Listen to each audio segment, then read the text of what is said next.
You just realized your business needed to hire someone yesterday. How can you find amazing candidates fast? Easy. Just use Indeed. Stop struggling to get your job post seen on other job sites. With Indeed sponsored jobs, your post jumps to the top of the page for your relevant candidates, so you can reach the people you want faster. According to Indeed data, sponsored jobs posted directly on Indeed have 45% more applications than non-sponsored jobs. Don't wait any longer. Speed up your hiring right now with Indeed.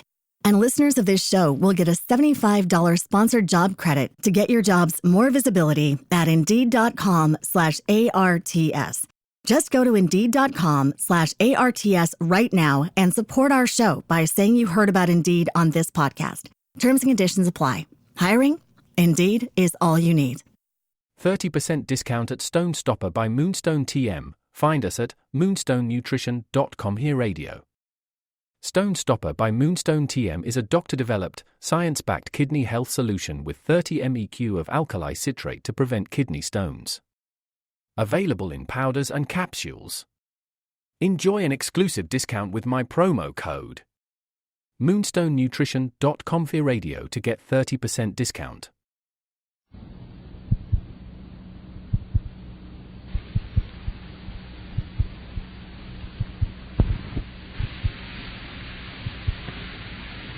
Past 9.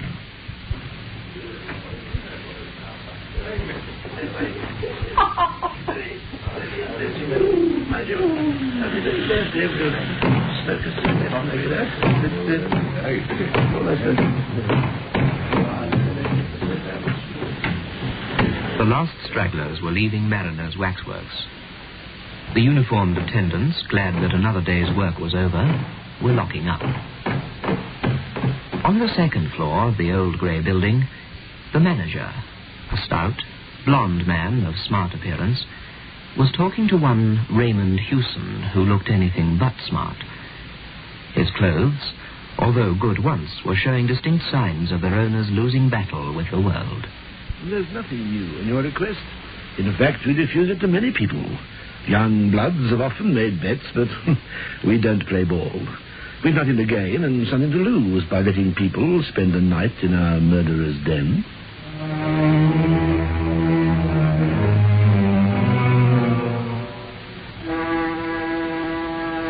A night in the murderer's den. That's what Raymond Hewson, the man in the shabby clothes, was after. Why? You'll find out. The Waxworks. I must earnestly beseech you not to listen to this beyond midnight alone.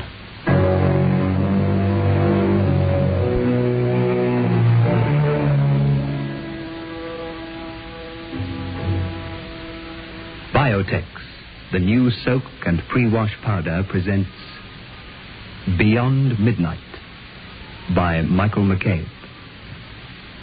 I had a letter recently from Mrs. V.P., head of 7th Street, Parkmore, Johannesburg, and she said, I cannot fully describe my utter delight on returning to the washing to find the stubborn stains of 2 months' standing completely removed. I am so glad I discovered your product, Biotex.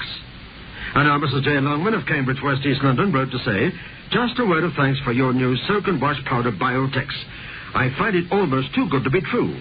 I've just finished my first packet, and I washed all my baby's woolens with it, and they really do stay white.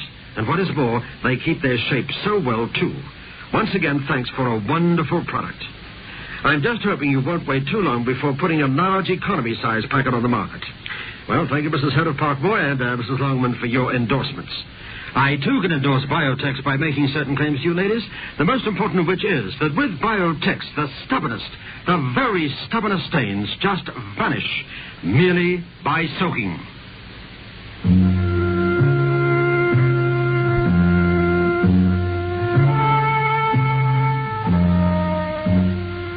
No, we certainly have nothing to gain.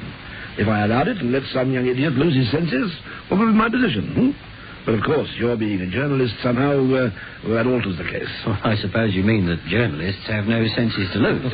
No. But one imagines them to be sensible, responsible people. Besides, here we have something to gain. Publicity and advertisement. Exactly. And there I thought we might come to terms. Oh, I know what's coming. You want to be paid twice, do you? It used to be said years ago that Madame Tussauds would give a man £100 for sleeping alone in the Chamber of Horrors. And I hope you don't think we've made any such offer. Now, what's your paper? Well, I'm freelancing at the moment, working on space for 2 or 3 papers. But, well, I don't think I'll have any trouble in getting this story published. Do you? Morning Echo would use it like a shot. A night with Mariner's murderers. No live paper could turn it down. Now, how do you propose to treat it? Well, I'll make it gruesome, of course, but with just a saving touch of humour. I see. All right, Mr. Hewson. Get your story published in the Echo, and there'll be a £5 note waiting for you here when you care to come and call for it. I'd like to be sure about you, though. And I'd like you to be sure about yourself. I must confess that I wouldn't spend a night in Murderer's Den. I've seen those figures dressed and undressed. I know all about their process of manufacture. I can walk about in company downstairs as if I were walking among so many skittles. But I'd hate to sleep alone down there amongst them. Why? I don't know. There isn't any reason. I mean, I don't believe in ghosts. Even if I did, I'd expect them to haunt the scenes of their crimes or the place where their bodies were laid, not a cellar which just happens to contain their waxwork effigies. It's just that I couldn't sit alone among them all night. They seem to stare so. Well, I mean, after all, they do represent the lowest and most appalling forms of humanity. Now, I wouldn't admit this publicly, of course, but the people who come to see our murderers aren't generally charged with the highest motives themselves. No, the whole atmosphere of the place is unpleasant. And if you're susceptible to atmosphere, I warn you, you're in for a very uncomfortable night. Well, sir, I'm imaginative, I think. I am probably susceptible to atmosphere, as you put it. But it's a good idea. And I've a wife and family to support. Been a bit unlucky lately in the job stakes, you know. And, well, we're living on my savings, which aren't great. But after all, they are only waxworks, aren't they? You're not superstitious? No, I don't think so. But you just said that you have an imagination. As a journalist, you'd need a reasonably strong one, after all. The editors I've worked for have often complained I haven't any. All right. I think the last of the people have gone. Now, wait a minute. I'll give orders that the figures happen to be draped. I'll let the night people know you're going to be there, too. One condition, I'm afraid, I must impose on you. I must ask you not to smoke. We had a fire scare down in the murderer's den this evening. I don't know who gave the alarm, but whoever it was a false one. Fortunately, there weren't very many people down there at the time, or there might have been a panic. All right. A night with Mariner's murderers you want. A night with Mariner's murderers you shall have.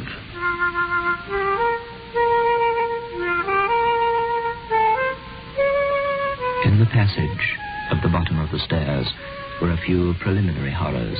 A rack taken from a medieval castle, relics of the Inquisition, branding irons, thumbscrews. Beyond was the passage into the murderer's den.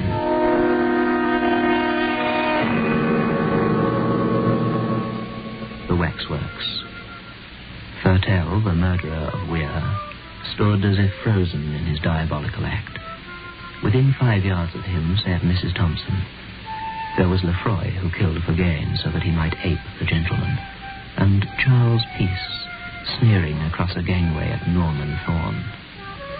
Brown and Kennedy, the 2 most recent additions, stood between Mrs. Dyer and Patrick Mahon.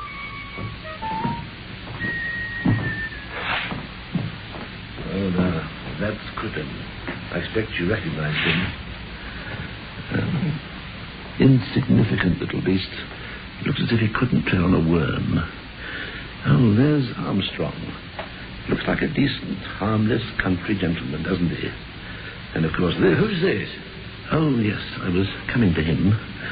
He's our star turn. He's the only one of the bunch who hasn't been hanged. The figure Hewson had indicated was that of a small, slight man, not more than 5 feet in height.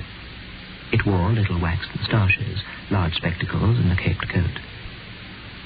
There was something so exaggeratedly French in his appearance but it reminded Hewson of a stage caricature. Who is he? That is Dr. Burdett. Oh. Don't think I've...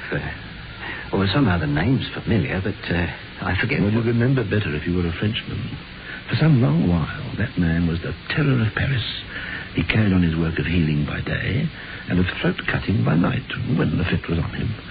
He killed for the sheer devilish pleasure it gave him to kill. And always the same way, with a razor.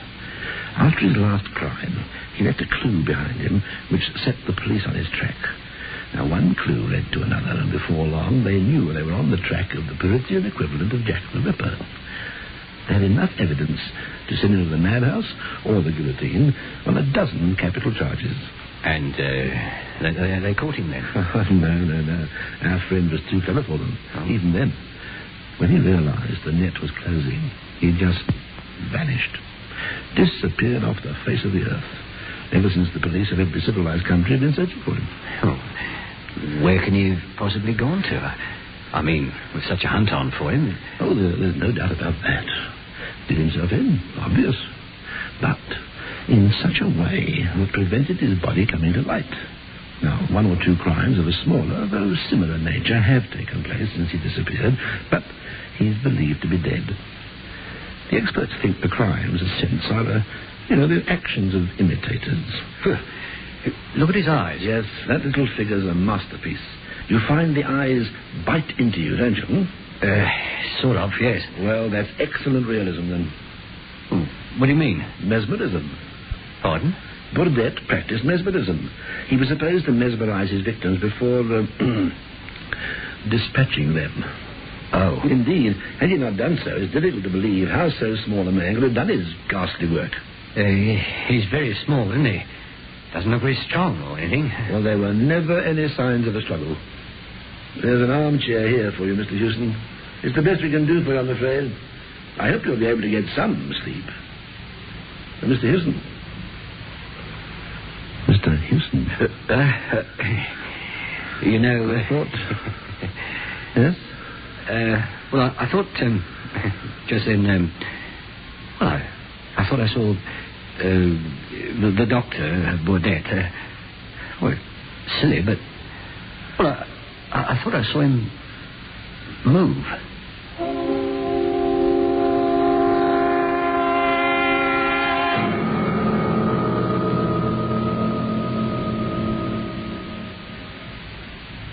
Keep your home sweet with country fresh atmosphere in every room.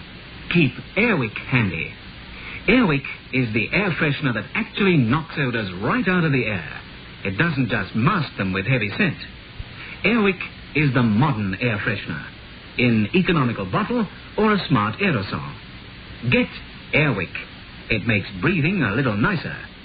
Soak, soak, that's all you have to do. Soak, soak, just for an hour or two you'll find things look as good as new when you use the Biotex. With amazing new Biotex, the stubbornest stains will vanish. Yes, vanish clean away. Just by soaking your laundry overnight in cold water, or for an hour or two in warm water, or by pre-washing it quickly in your washing machine. Get amazing new Biotex today.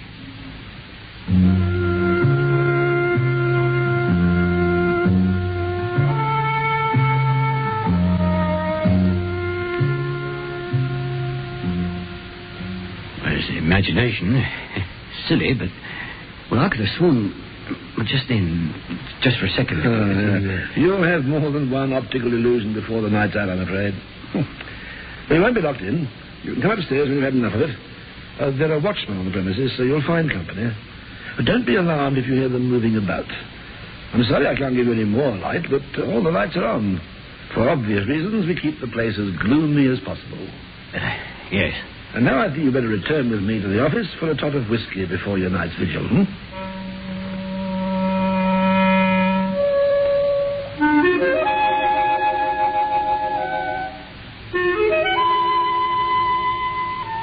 Yes, well, for a start, I don't think we'll ever my armchair facing friend Burdett. You just realized your business needed to hire someone yesterday. How can you find amazing candidates fast? Easy. Just use Indeed. Stop struggling to get your job post seen on other job sites. With Indeed sponsored jobs, your post jumps to the top of the page for your relevant candidates, so you can reach the people you want faster. According to Indeed data, sponsored jobs posted directly on Indeed have 45% more applications than non-sponsored jobs. Don't wait any longer. Speed up your hiring right now with Indeed. And listeners of this show will get a $75 sponsored job credit to get your jobs more visibility at Indeed.com/ARTS.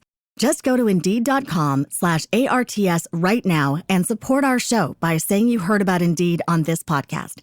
Terms and conditions apply. Hiring? Indeed is all you need. Other shows we have for you to enjoy at myclassicradio.net. The Avengers was most certainly not a household name in South Africa prior to the radio series. With no national television service until 1976, the mechanism simply was not present in the country to show television programs to mass audiences. While many other countries reveled in the filmed adventures of John Steed and company, South Africa was not equipped to join in the fun.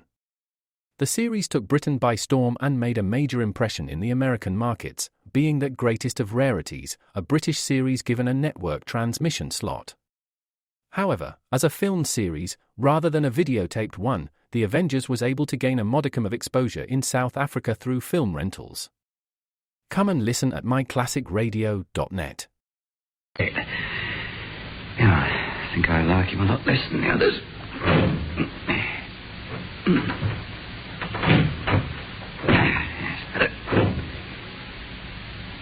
The dim, unwavering light fell on the rows of figures, which were so uncannily like human beings that the stillness and the silence seemed unnatural, ghastly even. Hewson missed the sound of breathing, the rustling of clothes, the 101 minute noises one hears when even the deepest silence has fallen upon a crowd.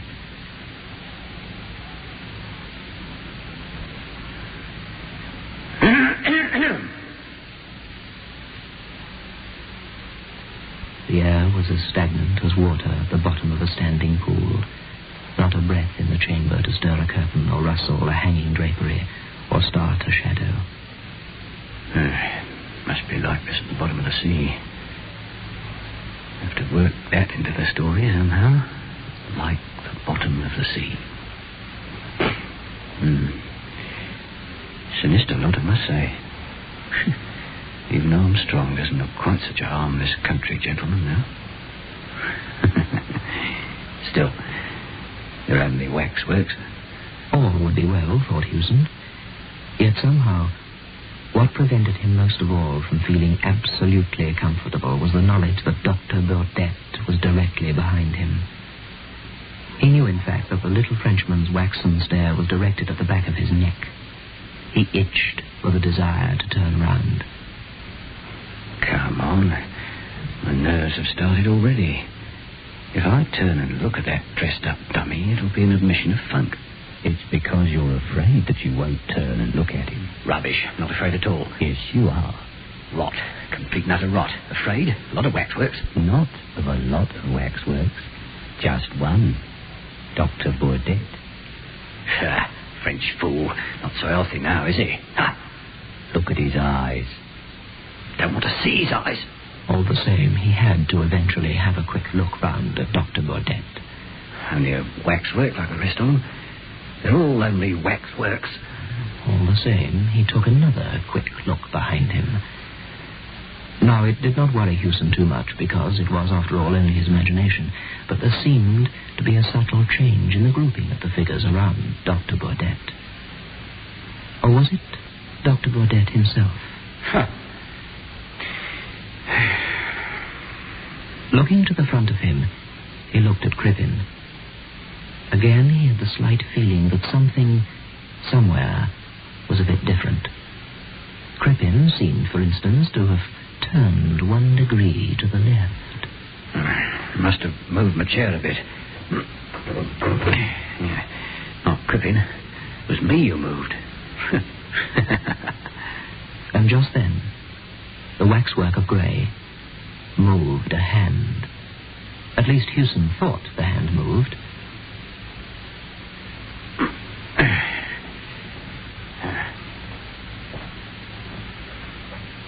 Just for his own peace of mind, Raymond Hewson gave the waxen figure a little poke.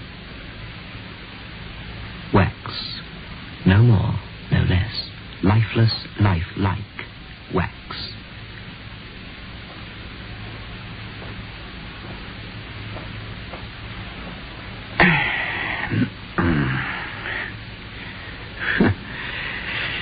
They tell me the editors have no imagination.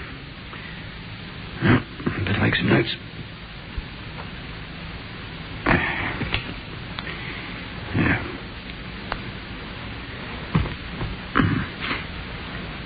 Deathly silence. Yeah. Unearthly stillness of the figures. Then he turned suddenly and looked over his right shoulder. He had neither seen nor heard a movement, but it was as if some sixth sense had made him aware of one.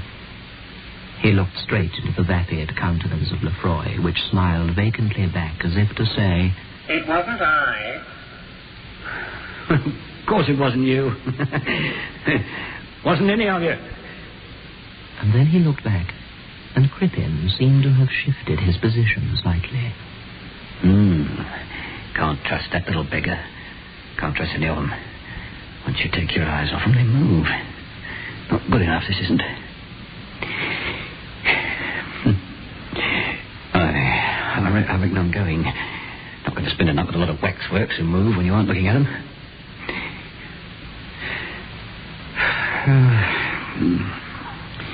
No, Hewson, please. They can't move. What are you thinking of? He encountered the mild, baleful stare of Burdett. Almost got you that time, Crippen. All the rest of you, too. If I do see one of you move, I'll smash you to pieces. Smash you!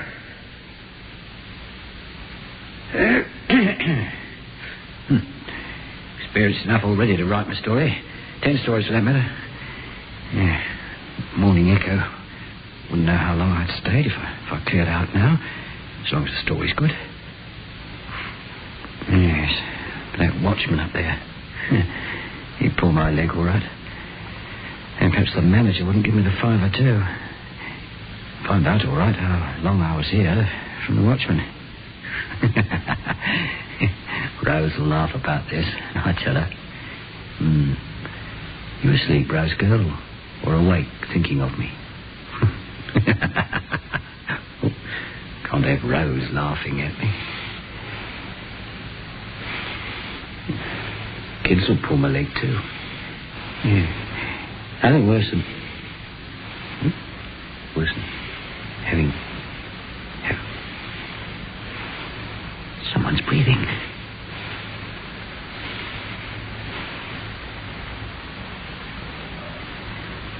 Someone was breathing. Well, it wasn't me. They knew I was listening then. And then they stopped. Yes, they did. No, this is too much. Bad enough when they move, when I'm not looking. But I'm not having the beggars breathing, too. No, this won't do. I am Raymond Hewson, unsuccessful journalist, but a living and breathing man. And these figures grouped around me are only dummies. Dummies! What does it matter if they're lifelike? Wax and sawdust for the entertainment of morbid sightseers and orange-sucking tourists. Ha! Then the gaze of Dr. Burdett urged, challenged, and finally compelled him to turn. Huh?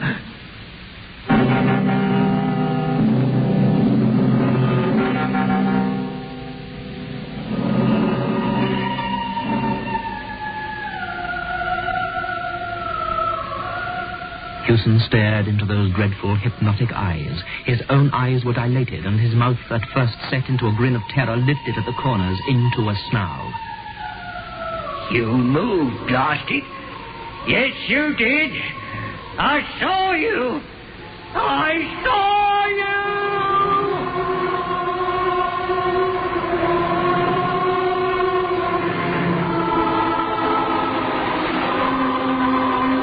you. Good evening.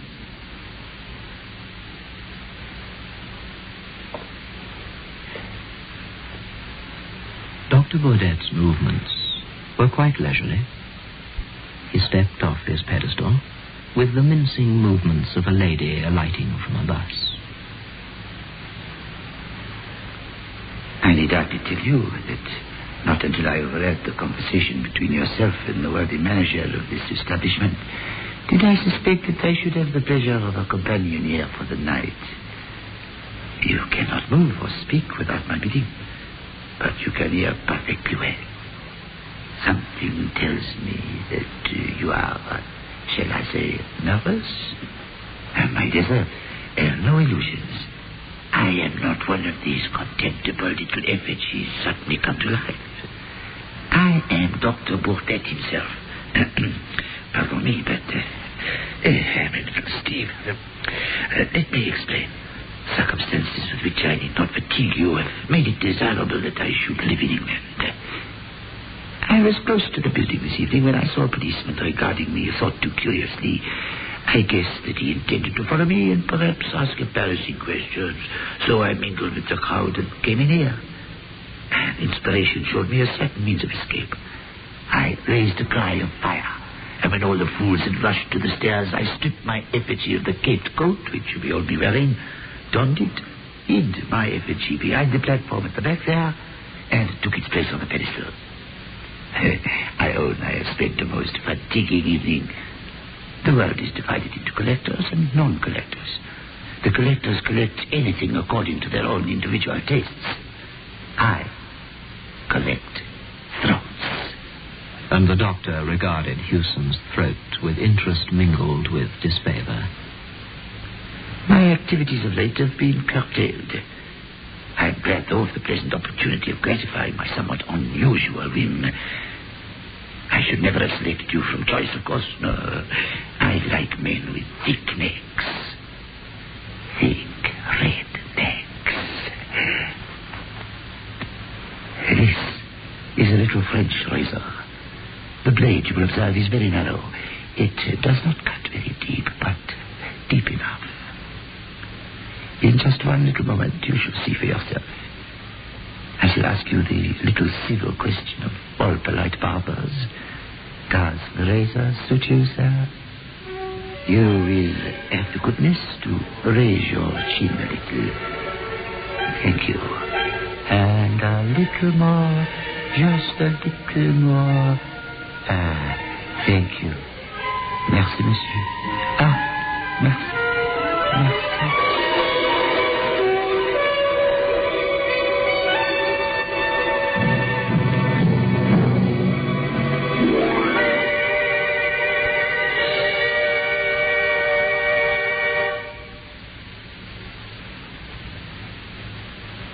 Over one end of the chamber was a thick skylight of frosted glass, which, by day, let in a few sickly and filtered rays from the floor above. After sunrise, these began to mingle with the subdued light from the electric bulbs, and this mingled illumination added a certain ghastliness to a scene which needed no additional touch of horror. The waxwork figures stood apathetically in their places, waiting to be admired by the crowds who would presently wander fearfully among them. In their midst, in the center gangway, Hewson sat still, leaning far back in his armchair. His chin was up-tilted, as if he were expecting to receive attention from a barber, and although there was not a scratch upon his throat, nor indeed anywhere upon his whole body, he was cold and quite dead. His previous employers were wrong in having him credited with no imagination. Dr. Baudet, on his pedestal, watched the dead man unemotionally. He did not move, nor was he capable of motion. But then, after all, he was only a waxwork.